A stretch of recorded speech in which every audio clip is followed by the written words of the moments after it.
Kalau kamu udah nonton video aku tentang frekuensi, kamu udah tahu kalau hidup kamu bergerak sesuai dengan energi yang kamu pancarkan. Selamat datang di Sadar Circle, bareng aku, Irene The Journal. Tempat kamu pulang ke diri sendiri lewat journaling, mindfulness, dan refleksi diri. Tapi ada satu pertanyaan yang terus masuk ke DM aku setelah video itu, dan bukan cuma satu orang, banyak. Semua orang bilang hal yang sama. Kak, aku udah coba, udah journaling, udah afirmasi, udah coba ubah pola pikir.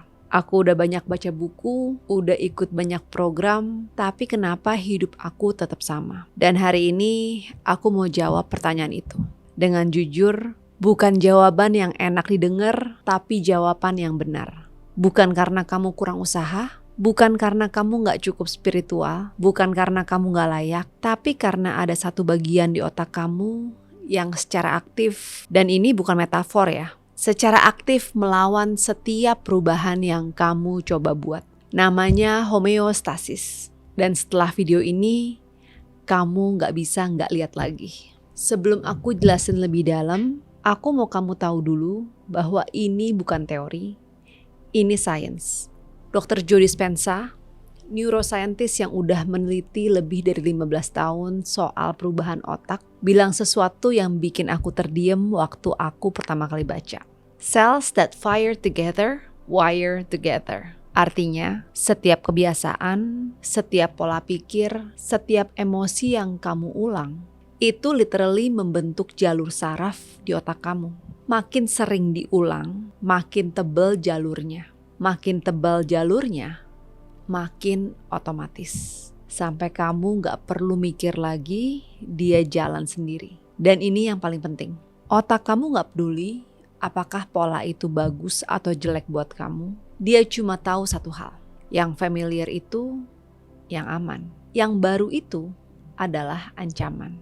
Jadi waktu kamu mulai berubah, mulai journaling, mulai set boundaries, mulai percaya diri atau mulai ambil ruang, otak kamu yang udah terbiasa dengan versi lama kamu akan bilang, ini gak familiar, bahaya nih. Dan dia akan mulai sabotase.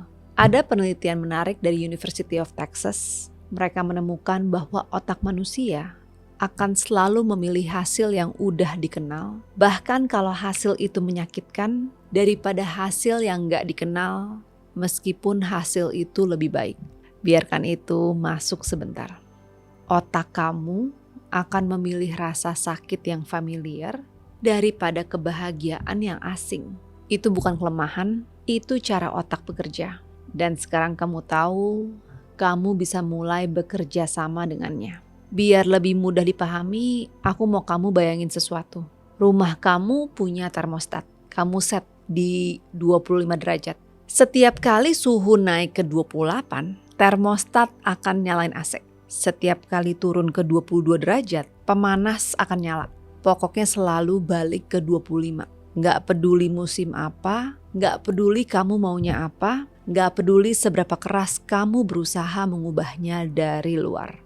Selama termostatnya masih di set di 25, suhu akan selalu balik ke 25. Otak kamu persis kayak gitu. Kamu udah punya suhu emosi yang udah diset dari kecil.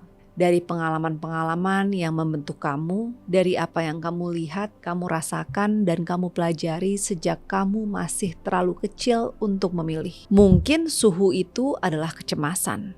Mungkin perasaan gak cukup baik. Mungkin chaos karena kamu tumbuh besar di lingkungan yang penuh tekanan. Dan tekanan itu familiar. Atau mungkin kesepian, mungkin harus selalu berjuang untuk mendapatkan apapun.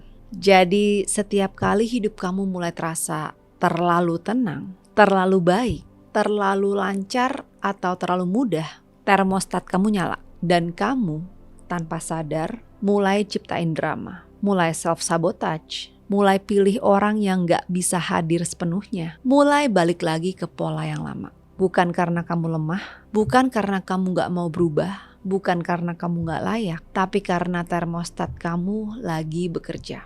Persis seperti apa yang dia dirancang untuk lakukan.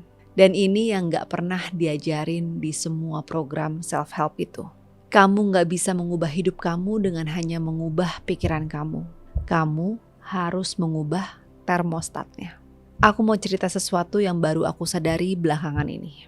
Sesuatu yang cukup lama aku proses sebelum aku bisa bicara tentang ini. Aku tumbuh dalam lingkungan yang dari luar terlihat sangat berkecukupan. Ada banyak hal yang secara objektif baik.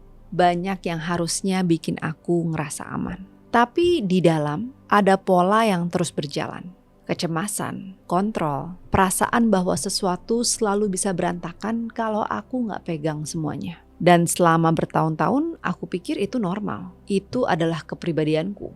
Aku pikir itu artinya aku tuh detail, aku bertanggung jawab, aku peduli. Tapi lama-lama aku sadar itu bukan kepribadianku, itu survival pattern. Itu cara tubuhku belajar untuk ngerasa aman di lingkungan yang rasanya nggak selalu aman. Dan yang paling menarik, dan ini yang paling susah aku akuin, waktu hidupku mulai bergerak ke arah yang lebih tenang, lebih ringan, lebih sesuai dengan yang aku mau, tubuhku malah ngerasa gak nyaman. Ada bagian dari aku yang menunggu sesuatu yang buruk akan terjadi nih. Yang ngerasa, aduh ini terlalu enak, pasti ada harganya. Ini gak mungkin nih bisa bertahan terus. Ternyata itu bukan paranoia, itu termostat lama yang belum pernah diajarin bahwa aman untuk hidup di frekuensi yang lebih tinggi. Bahwa boleh untuk menerima yang lebih baik. Bahwa gak harus selalu berjaga. Bahwa istirahat itu bukan kelemahan. Dan aku sadar kalau aku bukan satu-satunya. Banyak juga dari kalian yang hidupnya secara objektif udah baik, udah banyak yang dicapai, udah banyak yang diperjuangkan, tapi tetap gak bisa benar-benar masuk ke dalamnya. Tetap menunggu sesuatu yang salah, tetap ngerasa belum cukup layak, tetap gak bisa benar-benar istirahat. Itu bukan karakter kalian, itu termostat yang belum pernah di-reset. Dan hari ini kita akan bicara tentang gimana cara resetnya. Sebelum kita bisa reset termostat, kita harus tahu dulu di mana dia di-set. Dan ini yang paling susah. Karena sabotase nggak selalu kelihatan seperti sabotase. Aku mau kamu dengerin baik-baik. Pertama, sabotase yang kelihatan seperti perfeksionisme. Aku mau mulai tapi aku nunggu sempurna dulu. Aku mau publish tapi belum siap. Aku mau ambil kesempatan itu tapi kondisinya nih belum ideal. Perfeksionisme itu bukan standar yang tinggi. Perfeksionisme adalah ketakutan yang pakai baju standar. Dan selama kamu menunggu sempurna, kamu gak perlu menghadapi kemungkinan gagal. Kamu gak perlu menghadapi kemungkinan berhasil, dan kamu tetap di zona yang familiar. Di suhu yang otak kamu kenal. Kedua, sabotase yang kelihatan seperti procrastination. Nanti aja deh, besok lah, minggu depan aja lah. Nanti deh abis ini selesai. Procrastination bukan masalah manajemen waktu. Procrastination adalah sistem saraf yang menghindari sesuatu yang terasa mengancam. Dan yang mengancam itu bukan tugasnya. Yang mengancam adalah kemungkinan bahwa kalau kamu mulai, hidup kamu akan berubah. Dan perubahan itu nggak dikenal. Dan yang nggak dikenal itu bahaya. Ketiga, sabotase yang kelihatan seperti kesibukan. Ini yang paling halus dan yang paling berbahaya. Kamu sibuk terus. Kamu selalu ada sesuatu yang harus dikerjakan. Selalu ada yang harus diurus. Selalu ada yang harus diselesaikan.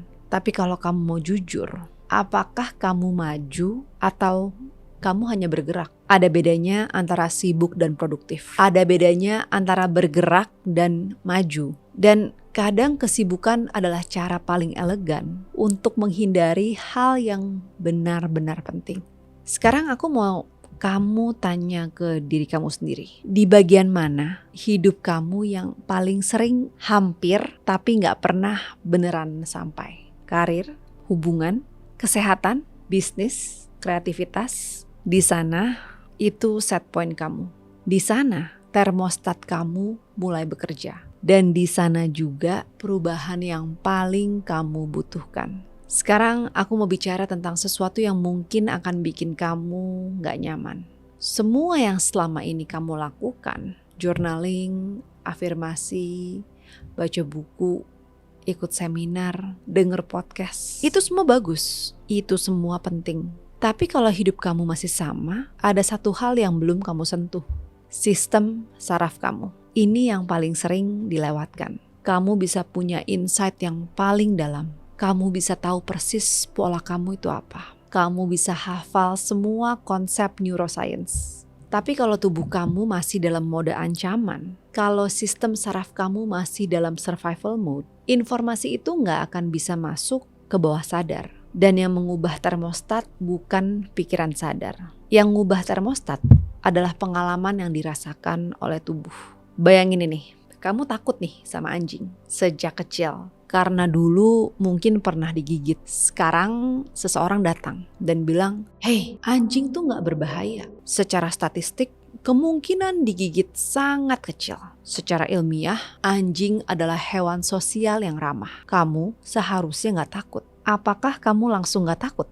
Enggak, karena rasa takut itu gak tersimpan di pikiran sadar kamu. Dia tersimpan di tubuh kamu, di sistem saraf kamu, di memori somatik yang terbentuk dari pengalaman. Yang bisa mengubahnya bukan argumen. Yang bisa mengubahnya adalah pengalaman baru yang cukup aman untuk membuat tubuh kamu belajar hal yang berbeda. Itu kenapa afirmasi sering gak berhasil. Bukan karena afirmasinya salah, tapi karena kamu melakukan afirmasi dalam kondisi sistem saraf yang masih dalam mode ancaman. Dan otak dalam mode ancaman gak bisa menerima informasi baru dengan baik. Dia lagi survive, dia lagi fokus untuk survive, bukan untuk berkembang. Jadi langkah pertama selalu adalah regulasi sistem saraf. Bukan afirmasi, bukan journaling, bukan visualisasi. Regulasi dulu, baru yang lain.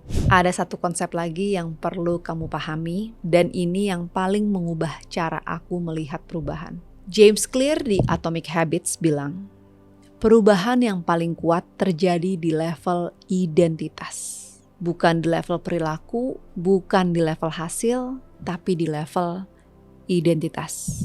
Apa bedanya? Perubahan berbasis perilaku bilang aku mau olahraga. Perubahan berbasis identitas bilang aku adalah orang yang menjaga tubuhnya. Perubahan berbasis perilaku bilang aku mau lebih tenang. Perubahan berbasis identitas bilangnya aku adalah orang yang aman untuk hidup dengan tenang.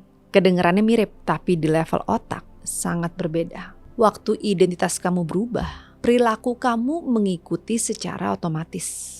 Karena otak selalu mencari konsistensi dengan siapa yang dia yakini kamu adalah sebenarnya. Kalau kamu yakin kamu adalah orang yang selalu struggle, otak kamu akan selalu mencari cara untuk struggle. Kalau kamu yakin kamu adalah orang yang aman untuk menerima yang baik, otak kamu akan mulai melihat bukti-bukti itu di sekitar kamu. Tapi ada satu hal yang penting. Identitas baru gak bisa terlalu jauh dari realita yang otak kamu percaya sekarang. Kalau otak kamu percaya kamu selalu struggle dan tiba-tiba kamu bilang, aku selalu berkelimpahan, otak kamu akan reject. Karena itu terasa bohong. Dan otak gak bisa berubah dari sesuatu yang terasa bohong. Yang kamu perlu lakukan adalah satu langkah di depan dari mana kamu sekarang. Bukan aku selalu tenang kalau kamu sekarang masih reaktif. Tapi aku sedang belajar merespons dengan lebih tenang. Bukan aku kaya raya kalau sekarang masih struggle. Tapi aku mulai membangun hubungan yang lebih sehat dengan uang. Satu langkah, cukup satu yang otak kamu bisa percaya. Oke, sekarang yang praktis. Ini 5 langkah konkret yang bisa kamu mulai hari ini. Langkah pertama, identifikasi set point kamu. Ambil kertas sekarang atau buka notes di HP kamu. Tulis kalimat ini. Selama ini aku percaya bahwa aku adalah orang yang ... Lanjutkan dengan jujur. Bukan yang kamu mau, tapi yang kamu rasain selama ini tentang diri kamu. Tulis semuanya. Tanpa filter, tanpa judgement. Itu adalah termostat kamu. Dan menuliskannya adalah langkah pertama untuk berhenti membiarkannya mengatur hidup kamu. Langkah kedua, regulasi dulu. Sebelum journaling, sebelum afirmasi, sebelum apapun, lakukan ini. Tarik nafas lewat hidung, 4 hitungan. Tahan 4 hitungan. Buang perlahan lewat mulut 6 hitungan.